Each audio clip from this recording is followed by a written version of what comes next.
There was a time when TV felt like magic, a window into the impossible. Iconic shows, wild twists, and stories that stuck with us. A journey where the fantastic met the everyday, creating moments we'll never forget. Today on the Retro Stories, the history of amazing stories. Let's get started. Steven Allen Spielberg was born on December 18, 1946 in Cincinnati, Ohio. From a young age, he developed a fascination with film, which he channeled by making home movies with his father's 8mm camera. Spielberg started creating homemade films, turning his entire family into movie stars. Using creative special effects, he gathered school friends, spliced in footage from old war films, and made one of his first short films, Escape to Nowhere, a 40-minute war movie about a battle in East Africa during World War II. It looked surprisingly professional for the time, but this was just the beginning. In high school, he made his first medium-length film, which would later inspire Close Encounters of the Third Kind. One day, he sneaked into Universal Studios, and before anyone realized it, he was already shooting films with borrowed equipment. He eventually presented a short film about two kids exploring the desert. The film impressed Universal Studios executives so much that they offered him a contract, making him the youngest director ever to sign with a major studio. From there, he directed TV episodes for series like Columbo and Night Gallery. Night Gallery ran for 3 seasons, featuring fantasy and sci-fi stories. Its creator, Rod Serling, was the same mastermind behind The Twilight Zone. In 1971, Spielberg made his professional film debut with Duel, a thriller about a driver hunted by a mysterious truck. Originally a TV movie, its success led to a theatrical release in several countries. His first studio feature, The Sugarland Express from 1974, earned critical acclaim, but it was Jaws that launched him to fame and redefined blockbuster cinema. Maybe too intense for younger children. The film was an unprecedented box office success and established the concept of the summer blockbuster. My name is Steve Spielberg, and I just directed a movie called Jaws, and Jaws is about to be nominated in 11 categories. Spielberg continued his rise with Close Encounters of the Third Kind, exploring his fascination with the unknown and extraterrestrial life. In 1981, he teamed up with George Lucas to create Raiders of the Lost Ark, now known as Indiana Jones and the Raiders of the Lost Ark, bringing one of cinema's most iconic adventure heroes to life. In 1982, E.T. the Extraterrestrial captured hearts worldwide with its touching story of friendship between a boy and a stranded alien. Share the human experience of Steven Spielberg's E.T. Throughout the 1980s, Spielberg not only directed but also produced some of the decade's most iconic films, including Gremlins, The Goonies, and Back to the Future. That same year, NBC offered Spielberg a 2-year contract to create a TV show that would capture the spirit of The Twilight Zone and Alfred Hitchcock Presents. To make it happen, the network gave him full creative control and a budget of $1 million per episode. And so, on September 29, 1985, Amazing Stories premiered on American television.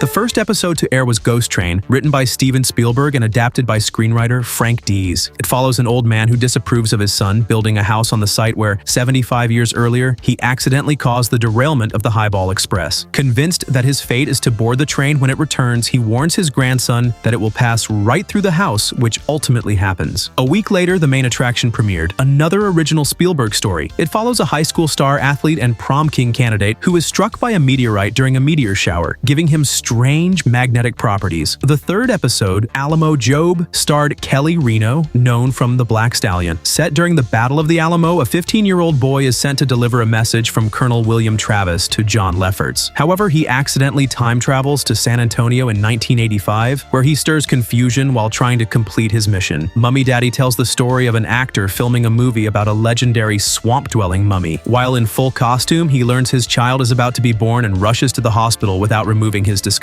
Along the way, the townspeople mistake him for the real mummy and decide to hunt him just as the actual mummy awakens and begins roaming the town. While most episodes ran about 24 minutes, there were a few exceptions. This Sunday, the mission where the lives of 10 men rest in the power of one.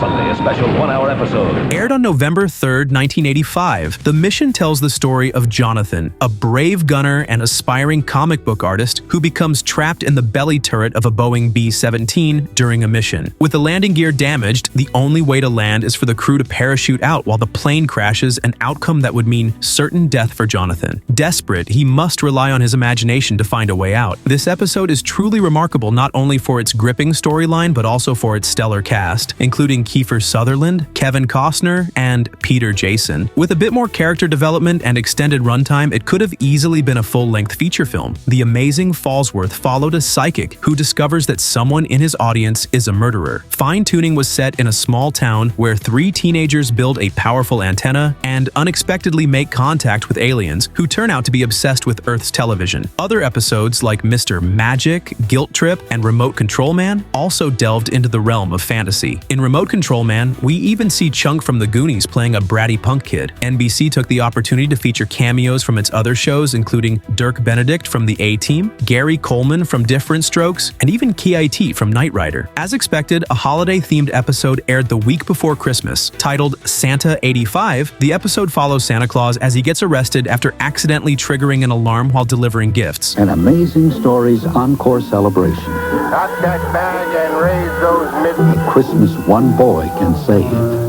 Monday. Vanessa in the Garden, directed by Clint Eastwood, tells the story of Byron, a successful 19th century painter who loses his beloved wife in an accident. Despite his deep sorrow, he finds a strange way to continue living with her. As 1986 began, a new episode of the series aired. In a battle of wills, the enemy has become the babysitter. Now someone different has arrived with some cute surprises of her own. Amazing Stories. The Sitter tells the story of a Jamaican nanny who uses voodoo powers to keep 2 hyperactive siblings under control. At this point, actor Charlie Sheen had only a handful of TV movie roles and was still waiting for the release of Lucas, where he starred alongside Corey Haim and Cary Green. That film would, in many ways, mark the beginning of his big screen career. Just before that, Sheen appeared in the episode No Day at the Beach set during World War II. It follows a soldier who is bullied by his comrades but ultimately becomes a war hero. One for the Road was one of the few episodes based on a true story. Set during the Great Depression, it tells the tale of Michael Malloy, a man tricked by his so-called friends into signing a life insurance policy with deadly consequences. To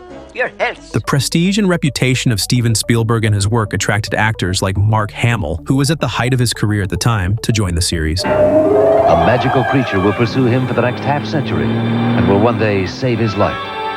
Mark Hamill in Amazing Stories. Set in the 1930s, the episode follows an old troll who encourages a kid to chase his dreams and never throw anything away. However, a few years later, with his life seemingly stuck, his parents kick him out of the house. In the end, he amasses a fortune by selling everything, which had become highly collectible over time. A story with a somewhat ambiguous and peculiar ending, especially from a collector's perspective. There's no doubt that Joe Dante is one of the biggest names in the history of suspense and science fiction. He directed the 1978 film Piranha, Gremlins in 1984, Explorers in 1985, and a few years before taking charge of the 1987 film Inner Space and serving as the creative consultant for the series Erie, Indiana, he was called by Steven Spielberg to direct the 17th episode of Amazing Stories titled Boo. This old house is about to get some new owners. It's ours now. But no one will tell them about the ghosts in the attic. Sunday on Amazing Stories. An adult film actress and her husband move into a house inhabited by the ghosts of the former owners. If you've ever seen Crossroads, the film where Daniel San from The Karate Kid is the electric guitar champion, you'll surely remember his mentor played by Joe Seneca. It was this same actor who starred in another episode titled Dorothy and Ben. An elderly man, newly awakened from a 40-year coma, discovers that he can communicate telepathically with a girl who is in the same condition. The wonderful director Martin Scorsese also had his turn and directed the 19th episode titled Mirror, Mirror. In this story, a famous horror novelist known for his enormous ego and utter disdain for the supernatural begins to be stalked by a mysterious figure that appears in mirrors. Paul Bartel, in the episode Secret Cinema, indulged himself. He wrote, directed, and also acted in it. It's about a young woman who is convinced that her life is being secretly filmed for an unknown audience. It's somewhat similar to The Truman Show, but much more delirious. After directing Star Wars: The Empire Strikes Back and a James Bond film, Irvin Kershner was called upon to do the same in the episode Hell to Pay. In this episode, an accountant buys a wig that causes him to murder some lawyers. The doll immerses us in the story of a man who buys a mysterious doll for his niece. One for the Books presents the case of a college janitor whose brain absorbs knowledge that was left in the air. And finally, the first season concludes with Grandpa's Ghost, an episode in which a man discovers that his grandfather's spirit still haunts the house. Up until this point, the ratings were moderate. The series wasn't a massive hit, but it wasn't a complete failure either, so NBC decided to stick with the initial plan and film more episodes. For this second season, writer Mick Garris had in mind the story of some elderly people who, with the help of small aliens, could prevent themselves from being evicted from their old building. Steven Spielberg liked the idea so much that it was eventually turned into a feature film. On the other hand, Spielberg, among many ideas for new episodes, had in mind the story of a team of astronauts who get stranded on a strange planet. Filming this story seemed beyond the possibilities that the $1 million budget would have allowed, so the concept was ultimately transformed into a point-and-click adventure video game titled The Dig. The second season of Amazing Stories continued exploring fantastic and unexpected tales, with episodes that ranged from comedic to unsettling. Discover the wonder of this fall. The first episode, titled The Wedding Ring, was directed and starred by Danny DeVito, who included his real-life wife, Rhea Perlman, in the cast. The story revolved around a humble employee at a wax museum who, unknowingly, gifts his wife a cursed ring, transforming her into a ruthless seductress. In September 1986, NBC aired a spectacular double feature, offering a new comedic series in addition to its already popular show of fantastic tales. Us Magazine says its hitness will appeal to adults. No problemo. And nothing is sacred. Take off the dress. I'm not wearing anything underneath. That's out. Then. Not one of the young men at school took the time to get ready for a date the way that Phil did. That episode was titled Miscalculation, and it featured a college student who discovers a strange chemical reaction that allows him to bring printed images to life. What an incredible superpower! The episode Magic Saturday presented an emotional story about the relationship between a young boy and his grandfather. The 10-year-old uses a spell to swap bodies with his sick grandfather, allowing him to live one last Saturday of baseball before his death. In a much darker tone, Welcome to My Nightmare told the story of Harry, a teenager obsessed with horror films who inexplicably finds himself transported to the set of Psycho. What starts as a dream come true soon turns into a nightmare. Another notable episode was You Gotta Believe Me, where a man has a premonitory dream about a plane crash and races against time to prevent it from coming true. Continuing with the fantastic theme, The Gribble marked Joe Dante's return to Amazing Stories, telling the tale of a housewife who finds a furry, hungry creature. Patrick Swayze, who had already filmed Red Dawn and was about to release Dirty Dancing, participated in the episode Life on Death Row, in which a death row inmate gains healing powers after being struck by lightning. Without a doubt, one of the most memorable episodes of the season, especially for Back to the Future fans, was Go to the Head of the Class. Of course, this episode was produced by Steven Spielberg, directed by Robert Zemeckis, adapted by Bob Gale, with music by Alan Silvestri, and starring Christopher Lloyd. It was like having half of the Back to the Future staff in one episode. In this case, a student obsessed with his classmate helps her cast a spell against their English teacher. However, the spell has unexpected consequences when the teacher returns with more power than they imagined. An epic episode. David Carradine, in addition to starring in the Kung Fu series in the 70s, took on roles in various films and TV shows. For this reason, he was also called to participate in the episode Thanksgiving, where a girl and her cruel stepfather discover a well inhabited by mysterious beings. In the pumpkin competition, a woman turns to magic to defeat her eternal rival. And so the weeks went by, one after another, and the list of episodes kept growing. What if your parents were too busy? What if you don't come back? What if You want a little boy? What if you could begin again? That episode, titled What If, featured a boy who witnesses objects and people disappearing without explanation. While in the eternal mind, a dying scientist tries to outsmart death by merging his mind with a machine. Continuing with intriguing stories, Lane Change showed a woman who, in the midst of a storm and a divorce, picks up an enigmatic person and begins to relive episodes from her own past. Blue Man Down deals with the trauma of a police officer who receives unexpected help from an invisible woman. And in a lighter tone, one of my favorite episodes, The 21-Inch Sun. It tells the story of a screenwriter who is facing a creative block and discovers that one of his plants has not only developed consciousness and a sense of humor, but is also writing its own scripts. Family Dog was the disruptive episode, the only animated one in the entire series, telling the misadventures of a dog and its family. The season also included other supernatural tales like Gershwin's Trunk, in which a man summons the spirit of the musician to help him him write a musical. Such Interesting Neighbors shows a family that suspects their neighbors, while Without Diana presents the emotional story of an older couple. In Moving Day, a teenager and his family plan to move to a different planet. And finally, Miss Stardust closed the season with an episode directed by Toby Hooper, the same director behind Poltergeist. In this last episode, an alien threatens to destroy Earth unless contestants from other planets are allowed to participate in a beauty pageant, a beautiful delirium. With this second season, Amazing Stories reaffirmed its ability to surprise and entertain while always maintaining its fantastic signature. Although it's hard to believe, after 2 seasons with ratings far below the expectations of NBC executives, the network decided to cancel the show and not renew the contracts. It's true, perhaps you didn't watch every episode, and the concept of self-contained standalone episodes didn't create the kind of cliffhanger-driven need for viewers to sit in front of the TV week after week to follow a continuing story. Still, the series was undoubtedly an open window for all of us who enjoyed fantastic tales full of adventure and humanity. Over the years, the show reached different countries, and in the United States, it was even rebroadcast on several occasions. Amazing adventures. Why can't life be as good as a movie? Amazing stories.